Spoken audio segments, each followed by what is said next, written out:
Hello and welcome to another classroom video and another kind of detailed and difficult topic. We're going to talk about the difference between hook and friction response. I've talked about it or referenced it a bunch of times in previous videos, but today we're going to isolate and define it. If you like Angels jerseys, Rosdahl 10 gets 10% off your order at checkout at CoolWick. The code is in the description to copy and paste. Follow my Bowler's Mart link in the description for your bowling needs. That associates your purchases with me, which helps me out quite a bit, so thanks for using that. Check out the SRGBBFS group on Facebook for all things SPI, and of course thanks to Turbo and especially Storm for keeping us in equipment to show off to everyone. Also, the new super thanks button below the video on the line with the like and share buttons allows you to leave me a tip other than that I should replace Ben Stein on the Clear Eyes commercials once he retires. Normally, when someone says that they want something that hooks, they're talking about backend or friction response or visible motion down lane. And I'm showing a couple deceiving examples here with the altered reality and high road first. They both have a high friction response, meaning that they're strong or quick on the back end, but one of them actually hooks a lot and one doesn't. This is a regular house shot. Volume is 25-ish mils. It's around 40 feet. So medium, and there's not a ton of difference to be seen between the altered and high road. I think you can pick up on the high road going longer and being sharper, but she's throwing them on the same line from the same spot, and there's no real or substantial difference to be seen, and on some shots she's even covering more boards with the high road. However, those of you that have both or have thrown both know that there's a massive difference in the amount of traction or actual hook. Hook means traction. It doesn't mean visible ball motion. A ball that is hooking is getting actual dig, actual traction. It's getting contact with the lane through the oil and producing ball motion from it. Friction response is what happens when a ball exits the oil and hits the dry. Generally, balls that hook more like a gem will be earlier and smoother, while balls that are more responsive like a high road will get a lot more length and be pretty sharp when it hits friction. In the case of the altered reality, it both creates friction or actually hooks and is pretty responsive as well. This is what makes reading ball reaction so tricky though. If you don't watch everything the ball does all the way down the lane and just focus on how sharp it is or how much ball motion you're getting, you're going to get incredibly poor and inaccurate information. It's easier to see on heavier oil, but the stuff that's easy to see isn't the concern. It's when you're in this situation that you need to learn to see what's going on, so that if all you have to judge the differences in your equipment on is a house shot, you'll know what to look for and how to see it. So that's why I'm showing this. Now let's get into specifics with the altered. I'm going to keep these full speed because it's impossible to see in slow-mo. Watch how fast the altered revs up. It looks like the rev rate is accelerating all the way down the lane, like the ball's really spinning up. Look at the speed of the ball also slow down. You can visibly see it digging in and slowing down and trying really hard to change direction. If you just watch the shape on the back end, you're going to miss all this. So even though the altered still produces a lot of shape down lane, it's deceptively strong too, because if you're just paying attention to the shape, it looks like it skids and flips.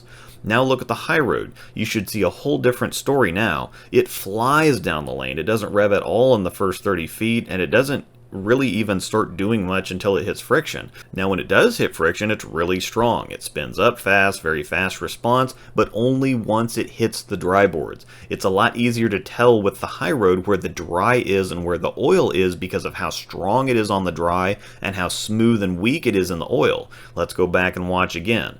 Naturally, the altered, due to the shine and also to how responsive of a ball it is to begin with, is also going to be stronger on the dry than it is in the oil, but it's a lot less noticeable. The shape is much more consistent from side to side. It does give her extra bounce outside and some forgiveness inside, but it's not to the extreme that the high road is.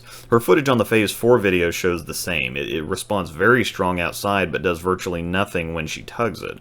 If you're just looking at back end strength and using that to determine hook, again, that's backwards.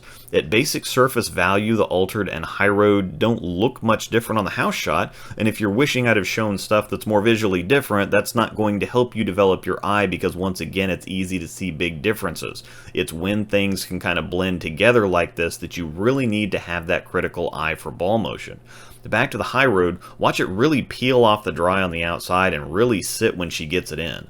The weaker cover and weaker core can only do this when there's the necessary friction. Without it, it really won't do much. I actually think it can be easier to see ball motion on a house shot because when they're dry, everything hooks too much. When they're wet, nothing hooks. Only on house shots with an abundance of both super dry boards on the outside and super wet boards on the inside can you see what a ball is really made of if you know what to look for and where to look for it.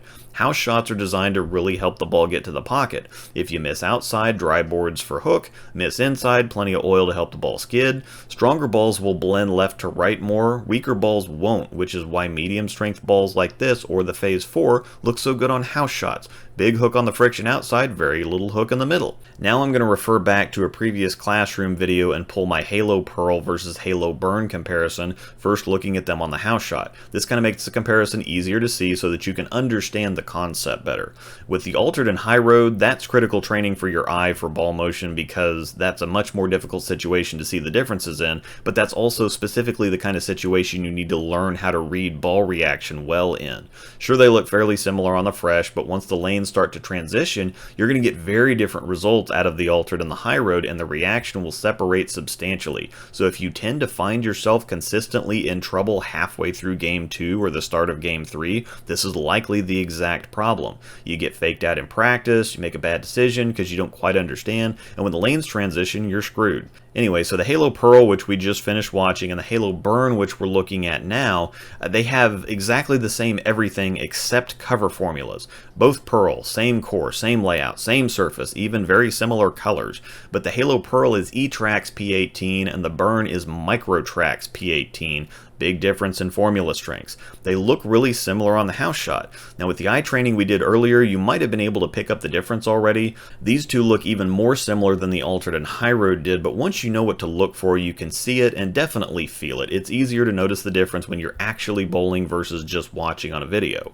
Now we move to the 2019 Open Championships doubles and singles pattern, and all of a sudden the differences are illustrated. The Halo Pearl doesn't have the traction the Burn does, so it pushes a couple extra feet. It doesn't have the grip to get started up as early, so that lets it wander a little further out, and then just not get back from where the Burn can. If I keep it tighter to the pocket and reduce my angles, the HP can still tread water. It's flatter in the middle on this pattern, and it's still only 42 feet, so plenty of friction down lane, and time for it to finish if I don't let it get out too far. As we increase the angle, however, the HP just can't hack it. It's too clean of a cover, not enough actual hook, while the Burn thrown on the same line digs in earlier, doesn't get out quite as far, and finishes strong. Even when I do force it out near the gutter, it still has the actual hook or traction to get back from where the HP can't. The altered and high road are quite a bit more different than these two, with both the cover and core of the high road being significantly weaker, so their difference in this situation would be even more substantial. Now looking at the direct comparison here in slow-mo with the boards numbered, the knowledge ends up being the difference, and this is what keeps me from being faked out or making bad reads, moves, or adjustments on house shots, which is where the confusion is going to happen more often because of how similar things tend to look on house shots.